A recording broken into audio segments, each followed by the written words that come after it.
Hello again, Patrick Shaw here, and one more great question I thought I'd dive into, and this is very common. And it is, what if I don't have a warm market or friends to call on? Look, I hear versions of this question all the time. I just moved to a new market, or I've been in another company and I've worn my friends out.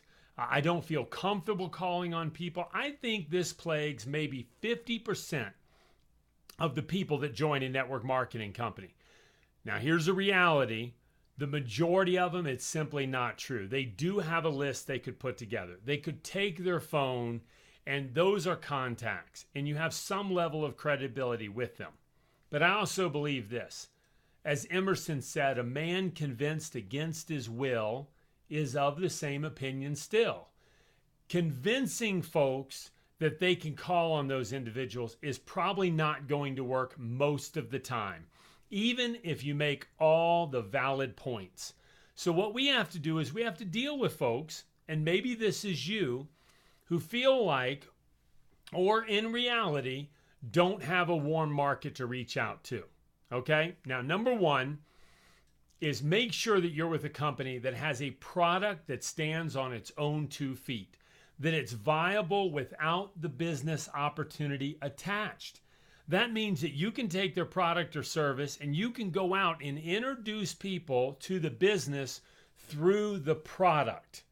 You can go out and make an extra $1,000, $2,000 or $3,000 a month just marketing the product. Now, if you cannot do that, it probably means your product that you're marketing is not priced to sell, that it's not competitive, that it doesn't bring a value to the consumer, right? We just go back to the core values of any business.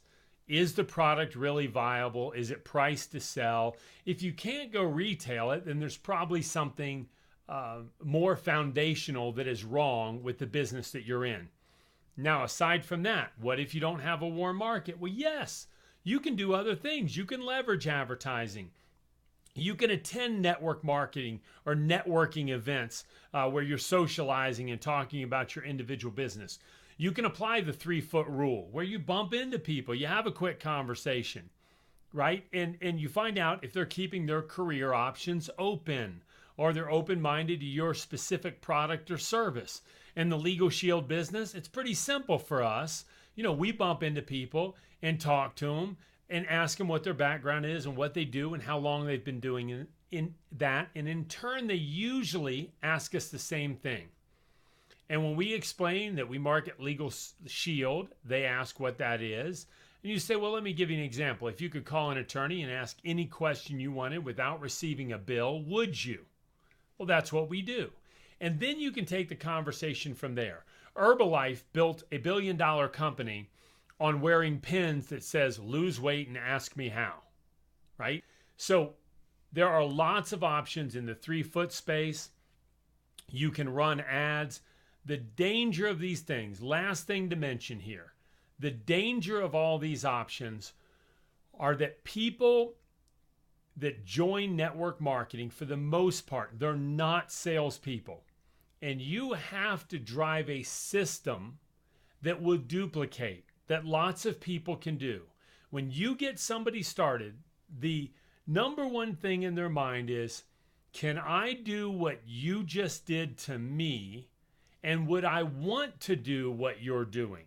Now, if you're running ads and doing cold market and doing very difficult things for the average part-time person to do, either because they don't have the skills, the money, the time, etc., then you will never build a large business in network marketing. Network marketing operates under some basic principles. It's the reason that a 4-wheel drive truck is never going to win a drag race, and a dragster is never going to be great at 4-wheel drive. It's just that simple. They weren't designed to operate in that fashion. And network marketing is designed that a lot of people can do something simple and they can build a business around that simple model. So yes, you can do advertising and you can do things outside the box, but it better not be what you're teaching your entire organization to do. You know what? I'll throw in one last thought. The power of network marketing is, as an example, I've never gotten to my whole warm list. I've never had to because I bumped into people who had contacts and credibility, and I had time and knowledge. So I could help them work through their list, right? I could partner with them. We could lock arms as business partners and friends, and I could help them work through their list, and they didn't need to be the expert. I could leverage their contacts and credibility and my time and knowledge. And that's the essence of network marketing. So yes, you can do cold market. Yes, you can advertise, but don't make it your fundamental activity. Hope that makes sense. Have a great one. Bye-bye now.